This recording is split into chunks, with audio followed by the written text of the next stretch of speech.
Get up. 23 positions in a one-night stand. Get up. I'll only call you after if you say I can. Get up. Let a woman be a woman and a man be a man. Get up. If you want to, baby, here I am. TV program years ago, we used to be one of these hostesses on bloody Gold Chart or one of those bloody programs. Really? She's called Amanda. Oh, and you're a cousin. And, Yeah. Right. She used to go down and bring one of those parties, and my cousin was there, so she was bringing her, I think she asked me if I'd take her out. She was one of these women that was quite sort of liberated, but she was also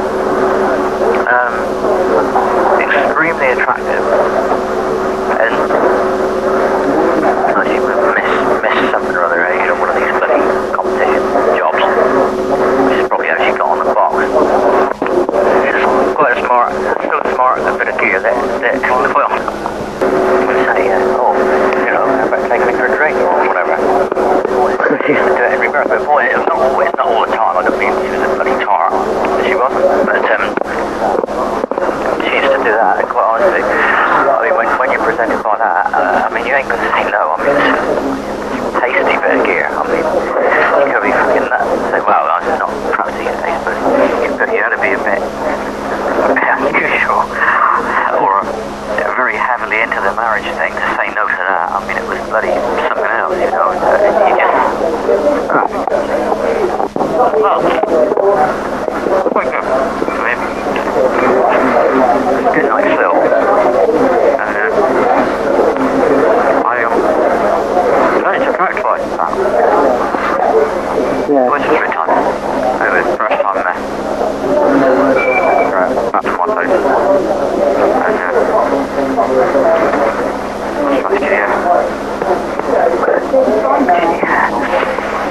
And it was on at the time, but accommodated me quite happily. In an oral kind of manner, I suppose.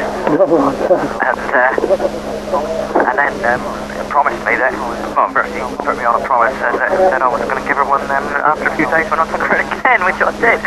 Well, I gave her one, and I didn't fucking come, you know, and she came 2 or 3 times, but it was new, because very smart here.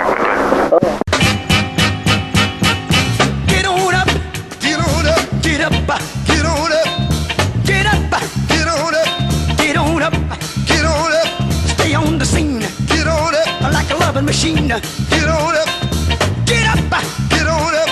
To me, it's totally irresponsible, because even things like hiding somebody's coat away and all that, I mean, what happens? Somebody in his position should know better. He suffers from epileptic fits.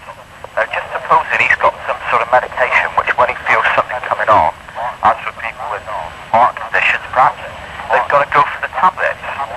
So you keep the bloody tablets in your pocket. Then you get there to find your fucking coat. Where is it? You can't find it. Yeah, that's the point, I think. You know, I mean, it's that sort of thing. It's thoughtless bloody, irresponsible bloody behaviour. I mean, it's all right, playing a trick on somebody, having a bit of fun. But when it comes to pissing around with people's bloody personal belongings, I've got no time for it whatsoever. Yeah, it's a bit awkward. You know, I mean, if you can picture that sort of situation where for example, he needs bloody tablet. I mean, there's a friend of mine gets asthma attacks, and he's got a bloody spray that he carries around, you know, one of these nasal whatever it is. Well, if he's got that in his bloody coat, some silly cunt goes and shifts his coat, he's going to be in hell of a state. You know, these things could, feasibly, there are consequences. I mean, you know, I think that somebody like Russell, if it is Russell, who suffers from bloody epilepsy, should fucking well know better, of all people. I didn't think about that. Well, you know, it's just common sense, isn't it? Yeah. So very well turning around afterwards and saying, oh, I didn't fucking realise, or I didn't know, well, that's no bloody good, is it? Magazine, mate. Hey? You know, I mean, even in this instance, alright, it's nothing very much, but I wanted that magazine specifically because there was a bloody feature in it that I wanted to read for information with a view to imparting it to somebody else. Of course, now, by the time I get the information, it's going to be too fucking late. Bought the bloody camera. You know, it's so fucking stupid. I got no time for it at all. Pure on. Well, it is puerile. It is puerile. I mean, it's not even humorous. I mean, if it was humorous, that'd be something. But it isn't even fucking funny. I can't see any humour in it. I just don't follow it at all. You haven't got that bloody tape on again.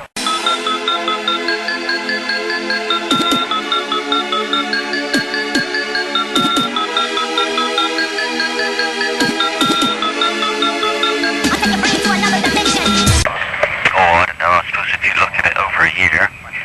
You've got 20 working weeks in a year, roughly, yeah? Yeah.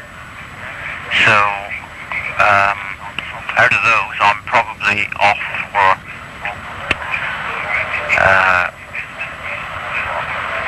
what, 4 the same time as Gene, say? Yeah. 4 different times from Gene out of the 6, generally. That's right. You know, you'll coincide. So, that leaves 16. Yeah. 16 fives are, what are they? Oh, 80, isn't it? Yeah. So what are we looking at, 80 a year? Oh, it's not as many as I thought then. No, it can't be right, can it?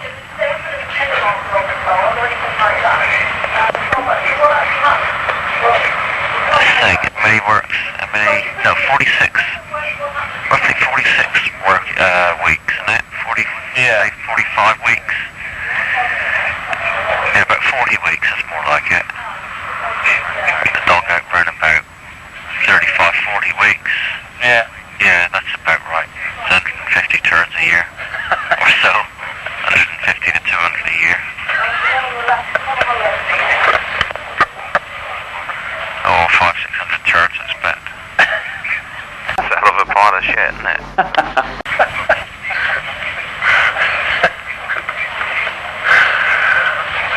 I must admit, I do feel a bit guilty about the dog dropping turds in the park.